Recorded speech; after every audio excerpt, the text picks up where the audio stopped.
Hello दोस्तों, नमस्कार। आप सभी का स्वागत है आपके अपने यूट्यूब चैनल में। 2 जुलाई 2026 यूपी टेट सेकंड शिफ्ट का बाल विकास एवं शिक्षण विधि का पेपर जो है हम आज सॉल्व कराएँगे। तो चलिए हम पहला क्वेश्चन देख लेते हैं। एक शिक्षक जो छात्रों को समस्याओं की जांच करने और उत्तर खोजने के लिए प्रोत्साहित करता है, वह निम्नलिखित का प्रयोग कर रहा है। तो वो किसका प्रयोग कर रहा है? जांच आधारित अधिगम का प्रयोग कर रहा है। दूसरा क्वेश्चन देख लेते हैं। किशोर के लिए परामर्श प्राथमिक विद्यालय परामर्श से इसीलिए अलग होता है क्योंकि यह अधिगम ध्यान केंद्रित करता है।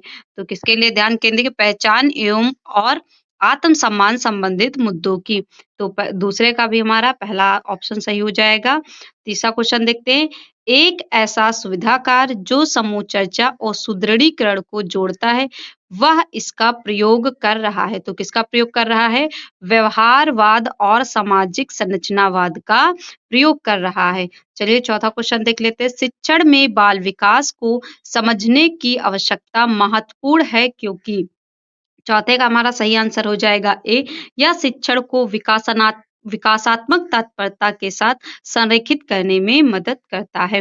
पांचवा क्वेश्चन है हमारा।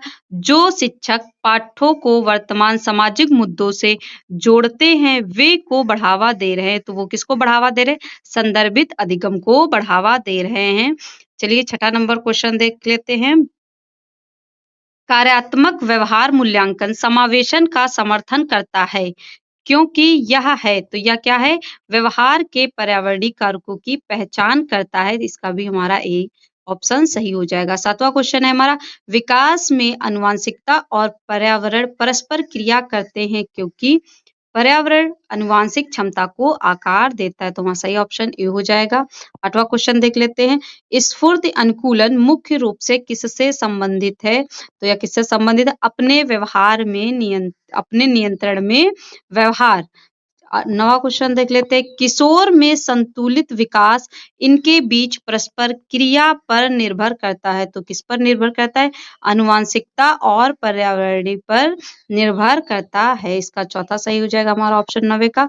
चलिए 10वां क्वेश्चन देख लेते हैं। किशोरों में आंतरिक प्रेरणा तब बढ़ती है जब। तो 10वें का हमारा सही ऑप्शन क्या हो जाएगा? ए हो जाएगा। वे स्वायत्तता का अनुभव करते हैं। 11वां क्वेश्चन है हमारा। एक दृष्टिबाधित कक्षा का छात्र गणित पढ़ाते समय सबसे अधिक लाभ किससे प्राप्त करेगा? तो इसका हमारा सही ऑप्शन हो जाएगा ए। स्पर्शनीय ग्राफिक्स और ऑडियो व्याख्या। चलिए 12 नंबर क्वेश्चन देख लेते हैं। वाइगोस्की के अनुसार सीखना विकास से पहले आता है क्योंकि सामाजिक संपर्क संज्ञानात्मक विकास को बढ़ावा देता है। ये भी हमारा पहला ऑप्शन सही हो जाएगा। 13 नंबर क्वेश्चन देख लेते हैं। शिक्षण का एक मुख्य सिद्धांत है। तो ज्ञात से अज्ञात की ओर बढ़ना सिद्धांत है। चला 14 नंबर क्वेश्चन देख लेते हैं। किशोरों की नैतिक तर्क क्षमता कारण से बढ़ती है। किस कारण से बढ़ती है? तो अमूर्त चिंतन से बढ़ती है। चलिए 15 नंबर क्वेश्चन देख लेते हैं। एक श्रावण बाधित किशोर को सबसे अधिक लाभ मिलता है। तो दृश्य संकेत और लिखित सहायता के द्वारा लाभ मिलता है। 16 नंबर क्वेश्चन है। अवधारणात्मक समझ तब प्रदर्शित होती है जब छात्र क्या करते हैं? 16 का भी हमारा ए सही हो जाएगा। नए संदर्भों में विचारों को लागू करते हैं। तो हमारा क्या होता है? प्रदर्शित अवधारणात्मक समझ जो होती है तब प्रदर्शित होती है। चलिए 17 नंबर क्वेश्चन देख लेते हैं। प्याजे के अनुसार किशोर सोचना प्रारंभ करते हैं। तो प्याजे के अनुसार किशोर सोचना अमूर्त रूप से करते हैं। 18 नंबर क्वेश्चन देखते हैं। जब किशोर किसी एक असफलता को लेकर अति सामान्यीकरण करते हैं, मैं हमेशा असफल होता हूँ, तो यह को दर्शाता है। तो यह मेटाकॉग्निशन को दर्शाता है। 19 नंबर क्वेश्चन है। निरंतर सुदृढ़ीकरण से ऐसा व्यवहार उत्पन्न होता है जो। तो इसका सही ऑप्शन हो जाएगा हमारा ए। सुदृढ़ीकरण बंद होते ही यह जल्दी बुझ जाता है। 20 नंबर क्वेश्चन है हमारा। किशोर के दौरान भावनात्मक उतार चढ़ाव काफी हद तक प्रभावित होते हैं। तो हार्मोनल परिवर्तन के कारण प्रभावित होते हैं। 21 नंबर क्वेश्चन है। किशोर में आत्मचेतना बढ़ने के कारण निम्न हो सकते हैं। तो बेहतर सोच हो सकती है, तो 21 का हमारा सही ऑप्शन सी हो जाएगा, बेहतर सोच। 22वां क्वेश्चन देख लेते हैं हम। किशोर में अधिगम अक्षमता की शीघ्र पहचान से में मदद मिलती है, तो किसमें मदद मिलती है? तो हमारा 22 का सही ऑप्शन सी हो जाएगा, आवश्यकता वाले छात्र को अलग करने में मदद मिलती है। तो 22 का हमारा सही ऑप्शन सी हो जाएगा, आवश्यकता वाले छात्रों को अलग करने में मदद मिलती है। 23वां क्वेश्चन देख लेते हैं। कक्षा 8 का एक छात्र परीक्षा में अपने प्रदर्शन में सुधार तभी करता है जब उसकी सार्वजनिक रूप से प्रशंसा की जाती है।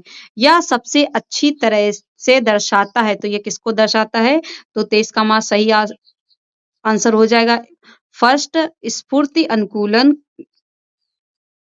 23 का सही ऑप्शन होगा स्फूर्ति अनुकूलन होगा। चलिए हम 24 नंबर क्वेश्चन देख लेते हैं।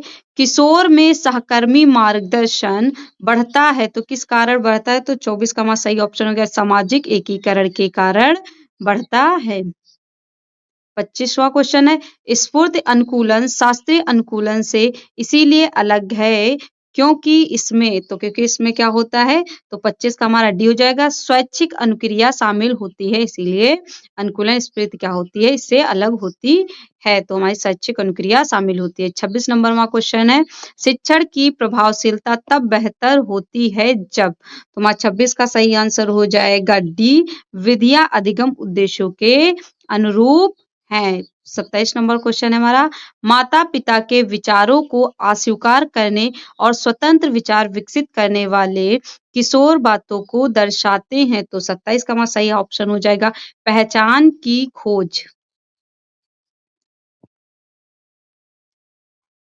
28वां क्वेश्चन है। समावेशी शिक्षा में जरूरत न होने पर भी बहुत ज्यादा मदद देने का परिणाम यह हो सकता है, तो क्या हो सकता है? तो निर्भरता हो सकती है। 29 नंबर क्वेश्चन है। जब किशोर नियमों और अधिकार को चुनौती देना शुरू करते हैं तो उनमें कौन सी संज्ञानात्मक क्षमता विकसित होती है? तो तार्किक तर्क जो होते हैं वो विकसित होते हैं। 30वां नंबर क्वेश्चन है। नकारात्मक सुदृढ़ीकरण दंड से इस प्रकार भिन्न है क्योंकि यह, तो 30 का हमारा सही ऑप्शन हो जाएगा प्रतिक्रियाओं को बढ़ाता है।